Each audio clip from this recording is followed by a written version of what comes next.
Welcome to J news. ముందుగా headlines చూద్దాం. సచివాలయం వద్ద బారికేడ్ల ఏర్పాటుపై సీఎం ఆగ్రహం. ఇది కమర్షియల్ కాంప్లెక్స్ అని ప్రశ్నించిన చంద్రబాబు. వెంటనే బారికేడ్లు తొలగించి ఆహ్లాదకర వాతావరణం కల్పించాలన్న సీఎం.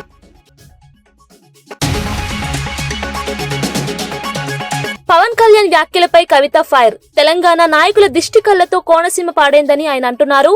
తెలంగాణ ప్రజలు ఏనాడో దిష్టి పెట్టలేదు. కోనసీమ మాదిరిగా తెలంగాణ కావాలనుకున్నాం.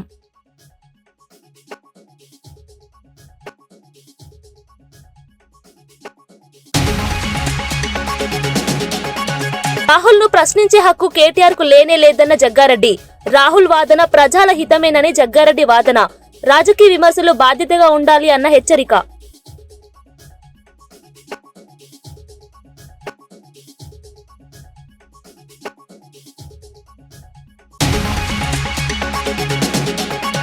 పవన్ వ్యాఖ్యలపై అనిరుద్ జడ్చలలో భారీ హెచ్చరిక. జడ్చలలో పవన్ సినిమాలు ఆడనివ్వబడవని సందేశం.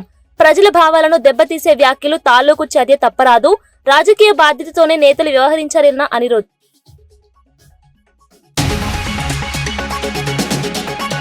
స్థానిక ఎన్నికల్లో టీడీపీ హింసకు అవినాష్ రెడ్డి హెచ్చరిక. పోలీసుల దుర్వినియోగాన్ని అడ్డుకోవాలని పార్టీ క్యాడర్ పిలుపు. ప్రజాస్వామ్య రీతిలోనే ఎన్నికలు జరగాలి అన్న సందేశం. ఐక్యతతో టీడీపీ ప్రయత్నాలను తిప్పికొట్టమని ఆదేశం. అమరావతి సచివాలయంలోని ఆర్టీజీఎస్ కేంద్రంలో ముఖ్యమంత్రి చంద్రబాబు పౌర సేవలపై కీలక సమీక్ష నిర్వహించారు. ప్రభుత్వ శాఖలు ప్రజలకు అందిస్తున్న సేవలపై పాజిటివ్ పబ్లిక్ పర్సెప్షన్ ఎలా పెంచారో అధికారులు వివరించారు. సేవల నాణ్యత, వేగం, పారదర్శకత వంటి అంశాలను సమగ్రంగా విశ్లేషించి విభాగాల పనితీరును సీఎం పరిశీలించారు. ప్రతి పౌరుడు ప్రభుత్వ సేవలను సులభంగా పొందాలన్న లక్ష్యంతో డిజిటల్ గవర్నెన్స్ ను మరింత బలోపేతం చేయాలని సూచించారు. ఆర్టీజీఎస్ ద్వారా అందించే మానిటరింగ్ విధానాన్ని మరింత సమర్థవంతంగా మార్చాలని ఆదేశించారు. ప్రజా అవసరాలను అర్థం చేసుకుని సేవా డెలివరీ వ్యవస్థను ఆధునీకరించేందుకు ప్రయత్నాలు ఆగకూడదని సీఎం అన్నారు. సకాలంలో సేవలు అందకపోతే సంబంధిత అధికారులపై చర్యలు తప్పవని స్పష్టం చేశారు. ప్రజల జీవితం మెరుగుపడేలా సేవల నాణ్యత పెంచడమే ప్రభుత్వ ప్రధాన బాధ్యత అని సీఎం చంద్రబాబు వ్యాఖ్యానించారు. మాజీ మంత్రి ఎమ్మెల్యే సబితా ఇంద్రారెడ్డి దివ్యాంగుల దినోత్సవాన్ని అధికారికంగా జరపకపోవడం కాంగ్రెస్ ప్రభుత్వ నిర్లక్ష్యానికి నిదర్శనమని మండిపడ్డారు. ముఖ్యమంత్రికే సోయి లేకపోవడంతో పాటు మంత్రులు, అధికారులు కూడా పట్టించుకోకపోవడం బాధాకరమని ఆమె అన్నారు. తెలంగాణ ఏర్పడక ముందు దివ్యాంగుల పెన్షన్ కీలకం 500 మాత్రమే ఉండేనని, కేసీఆర్ ప్రభుత్వం వారి ఇబ్బందులు అర్థం చేసుకుని దాన్ని 4000కి పెంచిందని గుర్తు చేశారు. అయితే ప్రస్తుత కాంగ్రెస్ ప్రభుత్వం ఎన్నికలకు ముందు పెన్షన్ను 6000 చేస్తామని హామీ ఇచ్చి అధికారంలోకి వచ్చిన తర్వాత ఏ చర్య తీసుకోకపోవడం దివ్యాంగులపై అన్యాయమని ఆమె వ్యాఖ్యానించారు. రాష్ట్రంలో దివ్యాంగుల సంక్షేమం పూర్తిగా నిర్లక్ష్యానికి గురవుతోందని, హామీలను నిలబెట్టుకోవడం ప్రభుత్వ నైతిక బాధ్యత అని సబిత పేర్కొన్నారు. ప్రజలకు సంక్షేమం చూపాలంటే మాటలు కాకుండా కార్యక్రమాలు అమలు చేయాలని ఆమె ప్రభుత్వంను కోరారు. అన్ని కూడా ఇచ్చున్నారు, మంచి వెహికల్స్ తీసుకొచ్చి దాంట్లో ఆ రోజు మీ అందరు సంతోషం చూస్తూ ఉంటే, ఆ వెహికల్ తీసుకొని చూస్తూ ఉంటే చాలా సంతోషం అనిపించింది. ఎల్బీ స్టేడియంలో పెద్ద ఎత్తున పెట్టున్నారు. అట్లా హక్కున చేర్చుకున్నారు. ఆ రోజు కేసీఆర్ గారి డైరెక్షన్తో హక్కున చేర్చుకున్న సందర్భం. గతంలో తెలంగాణ రాకముందు మనకి ఎంత 500 వచ్చేది. మీకు 500 వచ్చిందని కేసీఆర్ గారు రాగానే పెంచున్నారు. 1500 చేస్తున్నారు. 1500 నుండి మళ్ళీ 3000 చేస్తున్నారు. 3000 నుండి వాళ్ళకి ఏం సరిపోతాయని 4000 కూడా చేస్తున్నారు. కానీ ప్రభుత్వంలో ఉన్న పెద్దలు ఏం చెప్పారు? 4000 ఏం సరిపోతాయి, మేము వస్తే 6000 అన్నారు. ఇవన్నీ కూడా 100 రోజులలోనే చేస్తామన్నారు. మేము ఇచ్చిన మాట ప్రకారం అన్ని 100 రోజులలోనే చేస్తామన్నారు. మరి ఆ 100 రోజులు ఇంకా అయినాయో లేదో వాళ్ళకి అర్థమైతలేదు. వరంగల్లో అక్టోబర్లో వచ్చిన మొంతా తుఫాన్ కారణంగా జరిగిన భారీ నష్టాన్ని లోక్సభలో 0 అవర్లో ప్రస్తావించిన ఎంపీ కడియం కావ్య తక్షణ సహాయం అందించాలని కేంద్రాన్ని కోరారు. రోడ్లు, డ్రైనేజ్, మౌలిక వసతులు తీవ్రంగా దెబ్బతిన్నాయని, పునరుద్ధరణకు కనీసం 100 కోట్లు అవసరమని స్పష్టం చేశారు. అమృత్ 2.0 కింద ప్రత్యేక నిధులు మార్చి 2026 నాటికి విడుదల చేయాలని డిమాండ్ చేశారు. జీడబ్ల్యూఎంసీ పరిధిలో ఉన్న మౌలిక వసతులపై ఉన్నత స్థాయి ఆడిట్ ఆదేశించారని కోరారు. వరదల వల్ల ప్రజలు ఎదుర్కొన్న ఇబ్బందులు, ప్రభుత్వం చేపట్టాల్సిన చర్యలను లోక్సభ దృష్టికి తీసుకువచ్చారు. ప్రకృతి వైపరీత్యాల్లో కేంద్రం సహకారం కీలకమని, బాధితులకు తక్షణ ఉపశమనం అవసరమని ఆమె స్పష్టం చేశారు. వరంగల్ అభివృద్ధికి అవసరమైన సహాయం త్వరగా అందాలని కడియం కావ్య విజ్ఞప్తి చేశారు. Nearly 1200 residents were evacuated to 12 relief camps.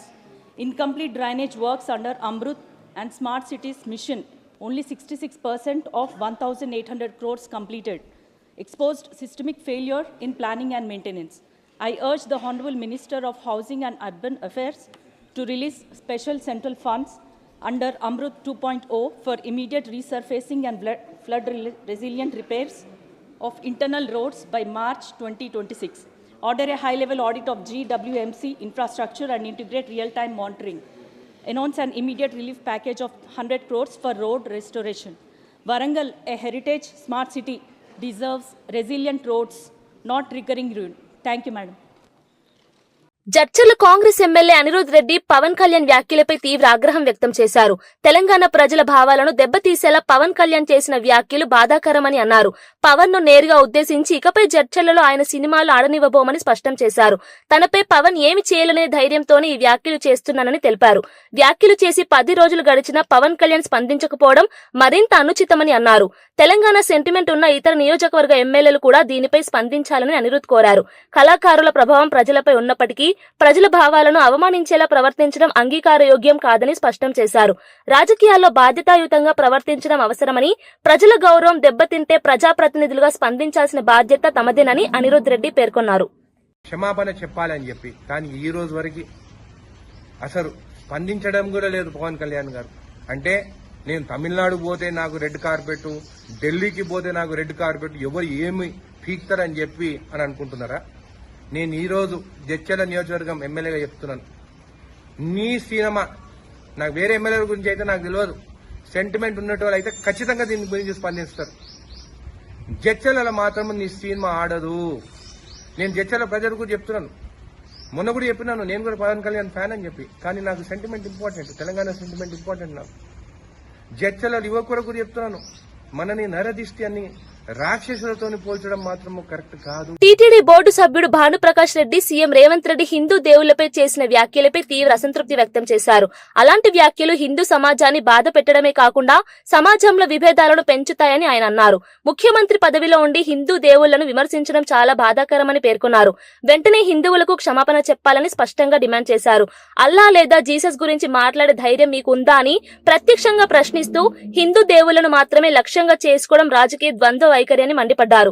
రాష్ట్ర ప్రజల మనోభావాలను దెబ్బతీసే ఇలాంటి వ్యాఖ్యలు ప్రజాస్వామ్యానికి ప్రమాదకరమని చెప్పారు. హిందువులు ఆరాధ్యంగా కొలుస్తున్నటువంటి దేవతల పట్ల మీరు మాట్లాడిన మాటల్ని వెనక్కి తీసుకుని బేషరతుగా హిందువులకు క్షమాపణ చెప్పాలని చెప్పి నేను డిమాండ్ చేస్తున్నాను. ఈ రోజు హిందువులు రాయిని, రప్పని, పుట్టని, చెట్టుని, గుట్టని పూజ చేస్తారు. అది మా సాంప్రదాయం, మన సాంప్రదాయం. కొన్ని వేల సంవత్సరాలుగా వస్తున్న సాంప్రదాయాల్ని ఈ రోజు అవహేళన చేస్తూ నువ్వు రాజకీయాలకి ముడిపెడుతూ, రాజకీయాలకి ఏ రోజు ఏ పార్టీలో ఉంటారో తెలీదు. రైల్వే స్టేషన్ లో, బస్ స్టాండ్ లో టైం టేబుల్ మారగా ఈ రోజు ఒక పార్టీలో ఉంటే రేపు ఇంకో పార్టీలో ఉంటారు. నువ్వు కూడా 2-3 పార్టీలు తిరిగి వచ్చినట్టు వ్యక్తివి. నువ్వు రాజకీయాల్ని దేవుల్ని అనుసంధానం చేస్తూ నువ్వు మాట్లాడడం ఇది నీ రాజకీయ దిగజారుడుతనానికి నిదర్శనం. వెంటనే నువ్వు హిందువులకు క్షమాపణ చెప్పాలని చెప్పి నేను గట్టిగా డిమాండ్ చేస్తున్నాను. కాంగ్రెస్ పార్టీ జాతీయ స్థాయిలో పూర్ణంగా విఫలమైందని బీఆర్ఎస్ వర్కింగ్ ప్రెసిడెంట్ కేటీఆర్ తీవ్ర విమర్శలు చేశారు. బీజేపీకు ప్రత్యామ్నాయ బలం, ఎజెండా లేదా పాలన మోడల్ ను దేశానికి చూపడంలో కాంగ్రెస్ పూర్తిగా వెనుకబడిందని అన్నారు. దేశవ్యాప్తంగా జరుగుతున్న కీలక రాజకీయ మార్పులకు కూడా కాంగ్రెస్ స్పందన మందగించిందని పేర్కొన్నారు. కాంగ్రెస్ కు నాయకత్వం లోపించడమే కాకుండా దేశ ప్రజలకు నమ్మకాన్ని కలిగించే విధానాలు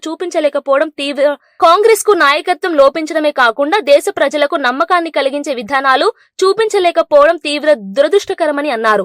బీఆర్ఎస్ మాత్రం తెలంగాణ అభివృద్ధి మోడల్ను దేశానికి చూపగల సామర్థ్యం ఉందని కేటీఆర్ తెలిపారు. విభాగాల వారీగా, రంగాల వారీగా ఎన్నికలను ఎదుర్కోవడానికి సిద్ధంగా ఉన్నామని చెప్పారు. దేశానికి ప్రస్తుత పరిస్థితుల్లో బలమైన ప్రత్యామ్నాయం అవసరముందని, కాంగ్రెస్ ఆ పాత్రను పోషించలేకపోయిందని కేటీఆర్ వ్యాఖ్యానించారు. ప్రజలు ఆశిస్తున్న మార్పు కోసం కొత్త శక్తులు ముందుకు రావాల్సిన సమయం ఇదేనని స్పష్టం చేశారు. Serious scrutiny. BJP is able to, win election after election because the biggest asset of Prime Minister Modi, if you ask me, is Mr. Rahul Gandhi himself. That is the reality. You can see. So the point is, unless Congress wakes up from its deep slumber, modernizes, organizes itself, and presents itself in a form that people are able to appreciate, not much is going to change. Yes, there will be regional forces like Mr. Stalin here or the AIA-DMK who are able to hold off Congress and BJP in their state in Tamil Nadu, and I really salute the people of Tamil Nadu for basically challenging the central overreach, if you ask me, from both central parties. Be it West Bengal, where Didi has shown that, she's able to hold off BJP. Even in Telangana, We were able to hold off BJP and Congress for 10 years and we lost by a whisker in the last election. So it is the strong regional parties that have been able to hold off, including Kejriwal, who's won 3 terms on the trot. The biggest letdown for this country right now since 1996 or post that has been the Congress party, without a question. Because they're the ones who've not been able to build a coalition. They're the ones who don't seem to get off their high horse, cannot seem to understand that their days... See, look at Bihar. What went wrong? See, in Bihar, Congress is a fringe party. In Tamil Nadu, they're a fringe player. But they do not want to accept the fact. I'm sure we'll talk about how they troubled DMK in April 2026. Because the Congress always wants to bite more than what it can chew. And then eventually it helps the opposition. That's how it works all the time. Having said that, now... CM Revanth Reddy Hindu దేవుళ్లపై చేసిన వ్యాఖ్యలపై BJP తీవ్ర ఆగ్రహం వ్యక్తం చేసింది. ఈ వ్యాఖ్యలు హిందూ సమాజాన్ని కించపరిచే విధంగా ఉన్నాయని పార్టీలోని ముఖ్య నేతలు విమర్శించారు. దీన్ని వ్యతిరేకిస్తూ రాష్ట్రం వ్యాప్తంగా ప్రతి నియోజకవర్గంలో భారీ నిరసన కార్యక్రమాలు నిర్వహించాలని బీజేపీ రాష్ట్ర నాయకత్వం ఆదేశాలు జారీ చేసింది. హైదరాబాద్ లో యువ మోర్చా మరియు మహిళా మోర్చా ఆధ్వర్యంలో పెద్ద ఎత్తున ఆందోళన జరుగుతున్నాయి. ప్రజల భక్తి భావాలను దెబ్బతీసేలా ముఖ్యమంత్రి ప్రవర్తించడం అంగీకారయోగ్యం కాదని బీజేపీ స్పష్టం చేసింది. ప్రభుత్వంలో ఉన్న వ్యక్తి ధర్మ సంబంధిత అంశాలపై వ్యాఖ్యలు చేయడం సమాజంలో విద్వేషాన్ని పెంచుతుందని హెచ్చరించింది. సీఎం వెంటనే ప్రజలకు క్షమాపణ చెప్పాలని డిమాండ్ చేస్తూ హిందూ సమాజం భావాలను గౌరవించడం ప్రభుత్వ బాధ్యత అని బీజేపీ తెలిపింది. ఈ వ్యాఖ్యలపై తమ పోరాటం కొనసాగుతుందని నాయకులు వెల్లడి. బాపట్ల జిల్లా ఇంకొల్లు పోలీసులు అంతరాష్ట్ర దొంగ లలితను అరెస్ట్ చేశారు. ప్రయాణికుల దృష్టి మరల్చి బస్టాండ్లలో చోరీలకు పాల్పడుతున్న ఆమెను ట్రాకింగ్ చేసి పట్టుకున్నట్లు ఎస్పీ ఉమామహేశ్వర్ తెలిపారు. నిందితురాలి వద్ద నుండి 136 గ్రాముల బంగారు ఆభరణాలు, సుమారు 15 లక్షల విలువైన వస్తువులు స్వాధీనం చేసుకున్నట్లు వెల్లడించారు. లలిత అలియాస్ పద్మ నెల్లూరు జిల్లా కావలి ప్రాంతానికి చెందినది. ఆమె ఆంధ్రప్రదేశ్ తెలంగాణ రాష్ట్రాల్లో ఆర్టీసీ బస్టాండ్లు, రద్దీకూడలు, మార్కెట్లలో అవకాశాన్ని పురస్కరించుకుని చోరీలు చేసేది. మొత్తం 17 కేసుల్లో ఆమె నిందితురాలిగా ఉన్నట్లు పోలీసులు గుర్తించారు. ప్రతిభావంతంగా పనిచేసి నిందితురాలిని పట్టుకున్న ఇంకొల్లు పోలీసులకు ఎస్పీ అభినందనలు తెలిపారు. ప్రజలు అప్రమత్తంగా ఉండాలని, అనుమానాస్పద వ్యక్తులను వెంటనే పోలీసులకు సమాచారం ఇవ్వాలని సూచించారు. 2020లో కూడా జైలుకి వెళ్లి జైలు శిక్ష అనుభవించడం జరిగింది. తిరిగి జైలు నుంచి రిలీజ్ అయిన తర్వాత కూడా ఈ నేరాలకు పాల్పడుతుంది. ఇటీవల ఇంకొల్లు ప్రాంతంలో ఇటువంటి నేరాలు నమోదవడంతో ప్రత్యేక టీంని ఇంకొల్లు పోలీసుతో ఫామ్ చేసి ఈ చోరీలకు ప్రవర్తినటువంటి గ్యాంగ్ మీద దృష్టి పెట్టడం జరిగింది. ఈ క్రమంలో ఈ అంతర్రాష్ట్ర నిందితురాలను పట్టుకోవడం జరిగింది. ఈమె ఇటీవల బాపట్ల జిల్లాలో ఇంకొల్లు, అద్దంకి ఈ టౌన్లతో పాటు నర్సరావుపేట, తుని పోలీస్ స్టేషన్స్లో కూడా రీసెంట్గా 5 చోరీలకు పాల్పడడం జరిగింది. ఈ 5 చోరీలకు సంబంధించినటువంటి 15 లక్షలైనటువంటి 136 గ్రాముల బంగారు. పవన్ కళ్యాణ్ చేసిన తెలంగాణ దిష్టి వ్యాఖ్యలపై జాగృతి అధ్యక్షురాలు కల్వకుంట్ల కవిత తీవ్రంగా స్పందించారు. తెలంగాణ ప్రజలు ఎప్పుడూ ఆంధ్ర ప్రజలపై దిష్టి పెట్టలేదని, అలాంటి భావనలు రెచ్చగొట్టడం బాధాకరమని ఆమె అన్నారు. తెలంగాణ ఏర్పడి 12 సంవత్సరాలు అయినప్పటికీ ఇరు రాజ్యాల ప్రజలు అన్నదమ్ములా కలిసి ఉండాలని తమ ఆకాంక్ష ఎప్పటికీ మారలేదని స్పష్టం చేశారు. తెలంగాణ ఎంత అభివృద్ధి సాధించిందో ఆంధ్ర కూడా అంతే బాగుండాలని కోరుకుంటున్నామని తెలిపారు. ఆంధ్రప్రదేశ్ కు ప్రత్యేక హోదా ఇవ్వాలని తానే పార్లమెంట్లో నిలదీసిన విషయాన్ని గుర్తు చేశారు. రాష్ట్రాల మధ్య విభేదాలు రెచ్చగొట్టే వ్యాఖ్యలు రాజకీయాలకు ఉపయోగపడినా ప్రజల మధ్య విభజన కలిగిస్తాయని హెచ్చరించారు. ప్రజల సెంటిమెంట్ ని అవమానించే ప్రకటనలు చేయకుండా ప్రాంతాల గౌరవం, శాంతిని కాపాడే విధంగా నేతలు ప్రవర్తించాలని కవిత సూచించారు. గుర్తింపు కార్డు ఏదైతే కాంగ్రెస్ ప్రభుత్వం ఇస్తానో డిసెంబర్ 9 నాడు ఖచ్చితంగా అనౌన్స్ చేయాల్సిందే.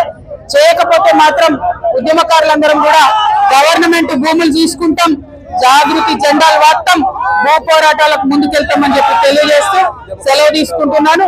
జై తెలంగాణ. పవన్ కళ్యాణ్ చేసిన వ్యాఖ్యలపై కాంగ్రెస్ ప్రతిస్పందన 10 రోజులు ఆలస్యమైనందుకు ఆశ్చర్యం వ్యక్తం చేసిన బీఆర్ఎస్ నాయకుడు జగదీష్ సీరియస్ వ్యాఖ్యలు చేశారు. పవన్ పై కఠినంగా మాట్లాడే బదులు సినిమాలు ఆడవు అని మంత్రులు హెచ్చరించడం ప్రజాస్వామ్యానికి విరుద్ధమని అన్నారు. మీరు చూడొద్దు అంటే ఆయన అభిమానులు ఆగిపోతారా అని ప్రశ్నిస్తూ సినిమాలను రాజకీయ ప్రతీకారానికి వేదికగా మార్చడం తప్పు అని పేర్కొన్నారు. నేతలు ప్రజల మనసులో ఉన్న భావాలను అర్థం చేసుకుని ప్రతిస్పందించాలని, కానీ వ్యక్తిగత కోపంతో చర్యలు చేయడం సరైన విధానం కాదని అన్నారు. తెలంగాణ ప్రజల సెంటిమెంట్ ను రాజకీయంగా వాడుకోవడం ద్వంద్వ వైఖరి అని వ్యాఖ్యానిస్తూ కాంగ్రెస్ ప్రభుత్వం స్పష్టమైన వైఖరి చెప్పాలని జగదీష్ డిమాండ్ చేశారు. పవన్ వ్యాఖ్యలపై ప్రభుత్వం స్పష్టమైన నిర్ణయం తీసుకోకపోతే ప్రజల్లో గందరగోళం పెరుగుతుందని హెచ్చరించారు. రోజులైతుంటే వాటర్ నీళ్ళు కలుపుకుంటూ ఆయన మత్తులున్నారా? కమిషన్ల పైసలకి పెట్టుకోవడానికి సమయం సరిపోలేదా? ఎందుకు 10 రోజుల తర్వాత స్పందించి ఈ రకంగా మాట్లాడుతున్నారు? చాలా ఆశ్చర్యంగానే ఉంది ఇది. లేదా ఇద్దరు అనుకొని మ్యాచ్ ఫిక్సింగ్ చేసుకొని ఏమైనా మాట్లాడుతున్నారా? 10 రోజులు పడుతుందా ఒక విషయం మీద స్పందించడానికి? అంటే వీళ్ళు స్పృహలో లేనట్టే లెక్క కదా. బహుశా ఆ రోజుకో ముందు రోజుకో స్పృహ తప్పి ఉన్నట్టున్నారు వాటర్ నీళ్ళ ప్రభావంతో. బహుశా ఇవాళ మెలకొచ్చినట్టుంది. ఇట్లాంటి వాళ్ళు రాష్ట్రాన్ని నడితే కష్టమవుతుంది. ప్రజలు కూడా గమనించాలి ఎటువంటివి. ఎంత సోయి లేకుంటారు వీళ్ళు. గోదావరి నీళ్ళ విషయం వచ్చినప్పుడు, బనకచెర్ల విషయం వచ్చినప్పుడు అదే పద్ధతుల్లో మేము స్పందించిన తర్వాత గవాల లేచి మాట్లాడినారు. కృష్ణ నీళ్ళ కేసులు వచ్చినాడు, మొత్తమే కేంద్రం చేతుల్లోకి పెత్తనం తీసుకుంటుంది కృష్ణ నీళ్ళ పైన అన్ననాడు. మేము మాట్లాడినప్పుడు బుకాయించారు. చివరికి కేసీఆర్ గారు వచ్చి నల్లగొండలో 1,00,000 మంది రైతులతో మీటింగ్ పెట్టి మీరు చేస్తారా మేము ఉద్యమించాలంటే గవాల తెల్లారి అసెంబ్లీలో పెట్టి మళ్ళీ తీర్మానాలు చేశారు. తెలంగాణ హక్కుల పట్ల, తెలంగాణ ఆశల పట్ల, తెలంగాణ ఆకాంక్షల పట్ల వీళ్ళకి ఏమాత్రం సోయి లేదు, బాధ్యత లేదు ఇవాళ ఉన్న ప్రభుత్వానికి. కేవలం కమిషన్ల దందా కొరకు, ప్రభుత్వాన్ని ప్లాట్ల దందా కొరకు వాడుతున్నారు. ఉన్న భూముల్ని మందికి అప్పనంగా అప్పచెప్పి వాళ్ళ బొక్కసాలు నింపుకోవడానికి వాడుకుంటున్నారు ప్రధానం తప్ప అసలు ఏమాత్రం సోయి లేదు, జ్ఞానం లేదు. ఇవాళ ఏందో సినిమాలు ఆపుతాం, సినిమాలు నడవు, ఏం నడవు, నీ పొందనడు. సినిమాలు ఆయన విమలు ఆయన కుంటారు, నువ్వు వద్దంటే ఆగరు చూస్తారు. అది కాదు నువ్వు మాట్లాడాల్సిన మాట. మనం మాట్లాడేది కూడా ప్రజాస్వామికంగానే ఉండాలి. మనం మాట్లాడేది కూడా ప్రజలు నచ్చినట్టు ఉండాలి.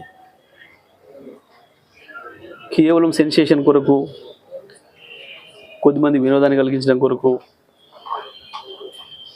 ఛానళ్ళలో కాసేపు టైంపాస్ చేయడం కొరకు మాట్లాడే ఈ బాధ్యత లేని మంత్రులు ఉంటే ఇట్లనే ఉంటుంది ప్రాంతం పరిస్థితి. నేను ఒకటే చెప్పేది, పవన్ కళ్యాణ్ గారికి సలహా ఇచ్చేది ఉపసంహరించుకుని చెప్తే మంచిది. టీపీసీసీ వర్కింగ్ ప్రెసిడెంట్ జగ్గారెడ్డి మీడియాతో మాట్లాడుతూ రాహుల్ గాంధీని ప్రశ్నించే నైతిక, రాజకీయ హక్కు కేటీఆర్ కు లేదని గట్టిగా విమర్శించారు. దేశవ్యాప్తంగా ప్రజాస్వామ్యం, రాజ్యాంగ విలువలను కాపాడేందుకు రాహుల్ గాంధీ చేస్తున్న పోరాటం ఎవరికీ అందనిదని చెప్పారు. కేటీఆర్ సొంత రాజకీయ ప్రయోజనాల కోసం మాత్రమే వ్యాఖ్యలు చేస్తారని, దేశానికి ప్రత్యామ్నాయ నాయకత్వం గురించి మాట్లాడే అర్హత ఆయనకు లేదని అన్నారు. కాంగ్రెస్ పార్టీ ప్రస్తుత పరిస్థితుల్లో బలమైన ప్రతిపక్షంగా పనిచేస్తోందని, రాహుల్ గాంధీ దేశ ప్రజల మనసులో విశ్వాసాన్ని పెంపొందిస్తున్నారని వివరించారు. కాబట్టి మీరు నైతికంగా, రాజకీయంగా ఎటు చూసినా రాహుల్ గాంధీ గారి యొక్క పర్సనాలిటీని ప్రశ్నించే నైతిక హక్కు, ఆ పర్సనాలిటీ కేటీఆర్ కాదు అనేది కాంగ్రెస్ పార్టీ స్పష్టంగా మీడియా ద్వారా తెలియజేస్తుంది. Number 1 point. అయితే నేనేమంటున్నానంటే రాహుల్ గాంధీ గారు ఎంత గొప్పోడో మీకు చెప్పడానికి సాక్ష్యం జగ్గారెడ్డి, నా ఫ్రెండ్ కుసుమ్ కుమార్. మళ్ళీ చెప్తున్నా, రాహుల్ గాంధీ ఎంత గొప్పోడో ఒక సాక్ష్యం, రాష్ట్ర విభజన కంటే ఒక సాక్ష్యాన్ని నేను రాహుల్ గాంధీ గారు, అప్పుడు నాకు రాహుల్ గాంధీ గారు నేను ఎవరో తెలియదు, జగ్గారెడ్డి అంటే ఎవరో రాహుల్ గాంధీ గారు తెలియదు. నేను సాధారణమైన ఒక కాంగ్రెస్ పార్టీలో ఒక ఎమ్మెల్యేని, కాంగ్రెస్ పార్టీ ఎమ్మెల్యేని, నేను ఎవరో రాహుల్ గాంధీ తెలియదు. అప్పుడు ఇంతమంది ఎమ్మెల్యేలు నేను ఒక ఎమ్మెల్యేని ఎట్లా గుర్తుపడతాడు? పాసిబుల్ ఉండదు మాకు. అట్లా ప్రాంతీయ పార్టీ కాదు కదా గుర్తుపట్టడానికి, దేశం జాతీయ పార్టీ. అయితే ఆ రోజు చెప్పిన భయ్ అందరం కలిసి ఉందాము. నేను అన్న ఆలోచన వేరు, నా ఆలోచన వేరు, నా డిజైన్ వేరు. భయ్ అందరం కలిసి ఉందాం భయ్, ఎందుకు ఇదంతా. అందుకే కొంత వివరణ ఇచ్చిన. మళ్ళీ ఎక్కువ దాంట్లో ఓనిగా నేను, ఎందుకంటే మెయిన్ టాపిక్ రావాలి ఇప్పుడు, ఇందులో మెయిన్ టాపిక్ రావాలి ఇప్పుడు. ఫోనా బంద్ కర్లేవు ప్లీజ్. అయితే ఆ టైంలో నేను కుసుమ్ కుమార్, మా ఫ్రెండ్ జట్టి కుసుమ్ తోట అన్న, అప్పటికి ఇంకా రాష్ట్ర విభజన డిక్లేర్ కాలే, ఇంకా 8 months ఉంది, ఇంకా అంతే కదా హరి, ఇంకో 8 months ఉంది. సోనియా గాంధీ కూర్చో శ్రీనివాస్, అట్లా జాగుంది పోరా, ఎందుకు లేనాడు,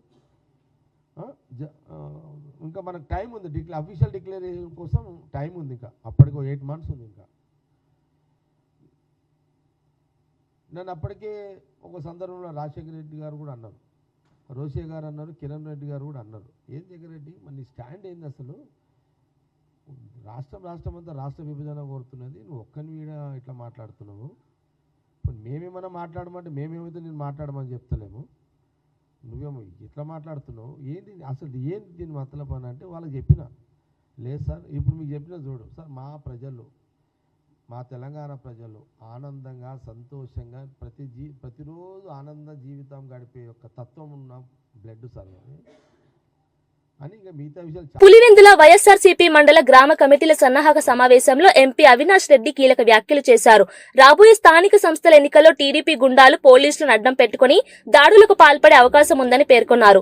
అలాంటి పరిస్థితుల్లో వెనుకడుగు వేయకుండా ధైర్యంగా ఎదుర్కోవాలని పార్టీ క్యాడర్కు సూచించారు. ప్రజాస్వామ్యబద్దంగా ఎన్నికలు జరిగేలా ప్రతి కార్యకర్త అప్రమత్తంగా ఉండాలని, టీడీపీ ప్రయత్నాలను తిప్పికొట్టేందుకు బలమైన ఐక్యత అవసరమని అన్నారు. పోలీస్ వ్యవస్థను రాజకీయ ప్రయోజనాలకు వాడుకోవడం ప్రజాస్వామ్యానికి ప్రమాదకరమని అవినాష్ అభిప్రాయపడ్డారు.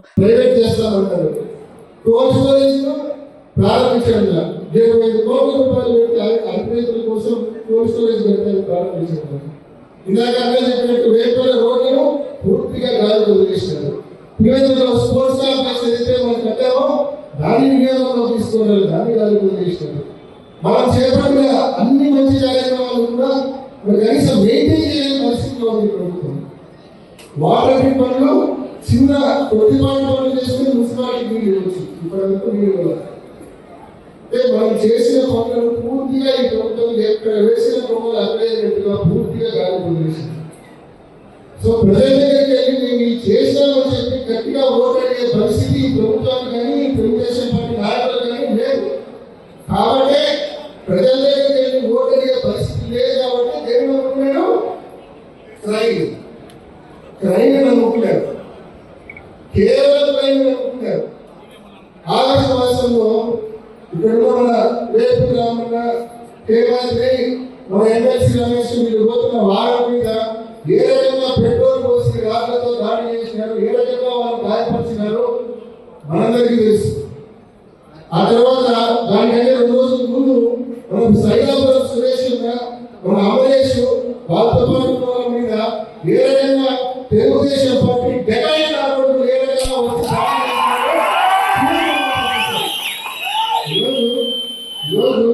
ఈరోజు పొద్దున్నకి వస్తా ఉంటే చెప్తున్నారు, ఎవరు చెప్తా ఉన్నారు, ఆ రోజు రాము మీద దాడి చేసిన వాళ్ళు, సురేష్ మీద దాడి చేసిన వాళ్ళు, వాళ్ళకంట ఈ ప్రభుత్వం గన్మెన్లు ఇస్తా ఉందట, వాళ్ళకి ఈ డెకాయిట్ రాబోతుంది. ఇలా బాగా చేయండి, గన్మెన్లు ఇస్తా ఉన్నారు. ఈరోజు పొద్దున్న నాకు తెలుసు, ఎవరైతే ఈ దాడిలో పాల్గొన్నారో చంద్రబాబు నాయుడు గారు వాళ్ళని మెచ్చుకొని అవార్డు ఇస్తే బాగుంటుంది కాబట్టి గన్మెన్లు ఇస్తారు. సో ఇటువంటి ఈ రకంగా తెలుగుదేశం పార్టీ ఈ ఊరికి కానీ ఈ రాష్ట్రానికి కానీ చేసింది ఏమీ లేదు, చెప్పుకోవడానికి ఏమీ లేదు, ఓట్లు అడిగే దమ్ము ధైర్యం లేదు, ఓట్లు అడిగే హక్కు లేదు. అవి ఏమీ లేవు కాబట్టి క్రైమ్ నమ్ముకున్నారు. వాళ్ళ దగ్గర 23 విరాళాలు చేసే వాళ్ళు ఉన్నారు. వాళ్ళందరికీ గవర్నమెంట్ ఇచ్చి నాకు ప్రోత్సహిస్తున్నారు విరాళాలు చేయడానికి. కేవలం క్రైమ్ నమ్ముకొని ఈ నియోజకవర్గంలో కానీ రాష్ట్రంలో కానీ తెలుగుదేశం పార్టీ రాజకీయాలు చేసే పరిస్థితి వచ్చింది. దానితో పోలీసులు ఇంత ఘోరమైన పోలీసులు నేనే కాదు, మీలో చాలా మంది ఇంత ఘోరమైన పోలీసులు ఎప్పుడు చూసేవారు. పులివెందులలో ఉన్న డిఎస్పీ దగ్గర నుంచి మొదలు పెడితే ఇంత ఘోరమైన ఇంత వర్స్ట్ పోలీసులు ఎప్పుడు చూసేవారు. మన మీద దాడి జరిగితే, మన వాళ్ళ మీద దాడి జరిగితే మనం ఒక కంప్లైంట్ ఇస్తే ఆ పక్క కేసు కట్టకుండా అటువైపు నుంచి మళ్ళీ కౌంటర్ కేసు, మళ్ళీ కౌంటర్ కేసు. వరప్రసాదంలో గొడవ జరిగిందని మన చైర్మన్ మున్సిపల్ చైర్పర్సన్ పరామర్శకు పోతే సెక్షన్ రాజశేఖర రెడ్డి గారి విగ్రహం చుట్టూ తెలుగుదేశం తోరణాలు పెడితే మనలో పోయి ఆ తోరణాలు మాత్రం తీస్తే తోరణాలు ఏముంది, అది తాడు కట్టేస్తే సెక్షన్ దిక్కుమని నాకు ఎవరు ఉంటారా?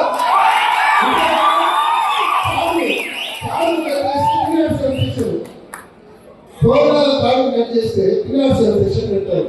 దానికి మళ్ళా ఎవరో తగినామంట, అప్పులు చేసినామంట, రాడు చేసినామంట, దాని పదాలన్నీ కడతారు. ఇంత ఘోరంగా పరిస్థితి ఉంది పులివెందుల నియోజకవర్గంలో ఈ రాష్ట్రంలో. అని ఒకటే చెప్తా ఉన్నాం, రాబోయే స్థానిక సంస్థల ఎన్నికల్లో కూడా ఈ రూలింగ్ పార్టీ ధైర్యం వల్ల ఈ పోలీసులు, ఈ రూలింగ్ పార్టీ ధైర్యం వల్ల క్రైమ్ చేసినా కూడా వెనక నుండి కాపాడడానికి పోలీసులు ఉన్నారు, దొంగ కేసులు పెట్టడానికి పోలీసులు ఉన్నారు. నా ధీమాతో ధైర్యంతో సొయ్యని మాట్లాడుతూ ఉన్నారు. వాళ్ళందరినీ కూడా ఎన్నుకున్న ఎలక్షన్ రోజు ఖచ్చితంగా ఢీకొడదాం.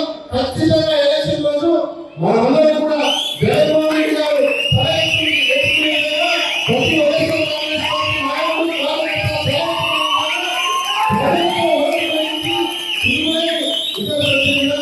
ప్రతి ఒక్కరు కూడా రాబోయే ఎన్నికలు ప్రతిష్టాత్మకంగా మనమందరం కూడా తీసుకున్నామనే విషయాన్ని కూడా మీ అందరికీ మనం చేస్తాము. ప్రజాస్వామ్యాన్ని వార్తలు ముగించే ముందు ముఖ్యాంశాలు మరోసారి. సచివాలయం వద్ద బారికేడ్ల ఏర్పాటుపై సీఎం ఆగ్రహం. ఇది కమర్షియల్ కాంప్లెక్స్ అని ప్రశ్నించిన చంద్రబాబు. వెంటనే బారికేడ్లు తొలగించి ఆహ్లాదకర వాతావరణం కల్పించాలన్న సీఎం.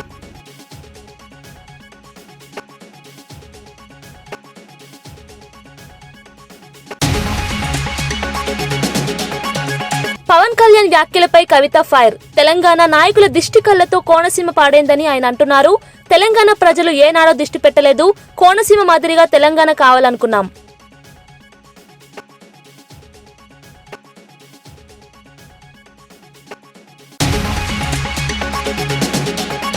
రాహుల్ ను ప్రశ్నించే హక్కు కేటీఆర్ కు లేనే లేదన్న జగ్గారెడ్డి. రాహుల్ వాదన ప్రజల హితమేనని జగ్గారెడ్డి వాదన. రాజకీయ విమర్శలు బాధ్యతగా ఉండాలి అన్న హెచ్చరిక.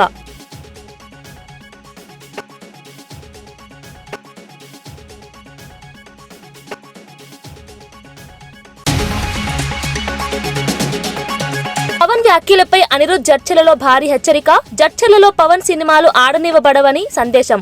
ప్రజల భావాలను దెబ్బతీసే వ్యాఖ్యలు తాలూకు చర్య తప్పరాదు. రాజకీయ బాధ్యతతోనే నేతలు వ్యవహరించారన్న అనిరుద్.